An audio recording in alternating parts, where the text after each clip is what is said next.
আমার বাচ্চাকে সাথে নিয়ে যাচ্ছি, এই বলে বাচ্চাকে কোলে তুলে নিলাম। আমি ঈশিতা, আমার স্বামী রমেশ আমার সন্তানকে নিয়ে যেতে দেবে না আমায়।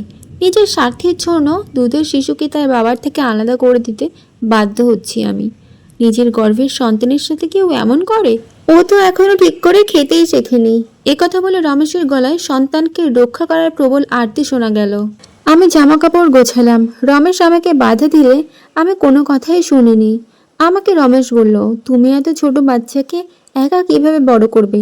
আমি বললাম, একা একা নয় তো, আমার বয়ফ্রেন্ড আছে, সে হবে আমার সন্তানের বাবা। ঈশিতা, তুমি ভুল করছো। এই বলে রমেশ আমাকে আটকানোর বহু চেষ্টা করলেও আমি কোনো বাধাই শুনি না। এই বলে সুটকেস গুছিয়ে সন্তানকে নিয়ে বয়ফ্রেন্ডের বাড়িতে উঠলাম। আমি খুবই ক্লান্ত, তাই এসে শুয়ে পড়ি। আমার সন্তান ঘুমাচ্ছে। হঠাৎই সে কান্না করছে। সেই কান্না শুনে যেন বিরক্ত হচ্ছে আমার বয়ফ্রেন্ড রোহান। এমন বিপুল পরিবর্তন দেখে আমি অবাক হলাম।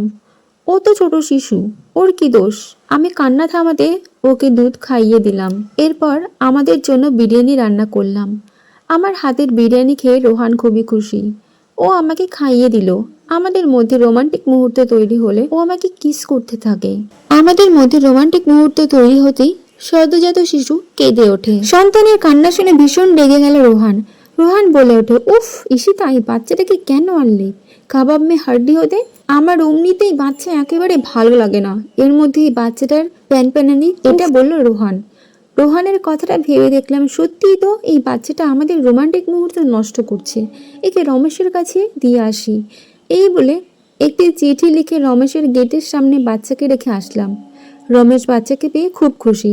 আড়াল থেকে আমি দেখলাম, বাচ্চাকে পাওয়া মাত্রই আমার সোনাম্মা বলে আদর করতে থাকে রমেশ। সে তাকে ঘরে নিয়ে যায়, আমায় ফোন করে, কিন্তু আমি ফোন রিসিভ করলেই ও আমাকে ধন্যবাদ জানায়। আমি বয়ফ্রেন্ডের বাড়িতেই ফিরে যাই। বয়ফ্রেন্ড খুব খুশি। আমি আমার সন্তানকে রমেশের বাড়িতে দিয়ে এসেছি। এরপর আমরা শপিং করতে যাই। রমেশ শপিং মলে নিয়ে যায়, 4টে শার্ট কেনে। সেটার পেমেন্টটাও আমিই করি। বাইরে ফুচকা আইসক্রিম খেয়ে আমরা দুজনেই বাড়িতে ফিরে আসি। বয়ফ্রেন্ড আমার খুব খুশি, কারণ আমাকে অন্য কারোর সাথে ভাগ করতে হবে না। আমিও খুশি, কিন্তু পুরোপুরি খুশি হতে পারছি না, কারণ সন্তানের জন্য মনটা কেমন কেমন করছে। সন্তানকে আমার বারবার দেখতে ইচ্ছে করছে, কিন্তু আমি যে তাকে রমেশের বাড়িতে দিয়ে এসেছি, কি করে দেখতে যাব আমি? কিন্তু আমিও নির্লজ্জের মতোই রমেশকে কল করলাম, কারণ হঠাৎ করেই আমার সন্তানকে দেখার আর্তনাদ বেড়ে ওঠে। আমি রমেশকে ফোন করি। রমেশ ফোন রিসিভ করে। আমি জিজ্ঞেস করলাম, বাবু কি করছে? সে জানালো, বাবু আমাদের ঘুমিয়ে আছে। আমি ওকে খাইয়ে দিয়েছি, একটু কান্না করছিল, কিন্তু আমি ওকে দুধ খাইয়ে দেওয়াতেই সে কান্না থামিয়ে দেয়।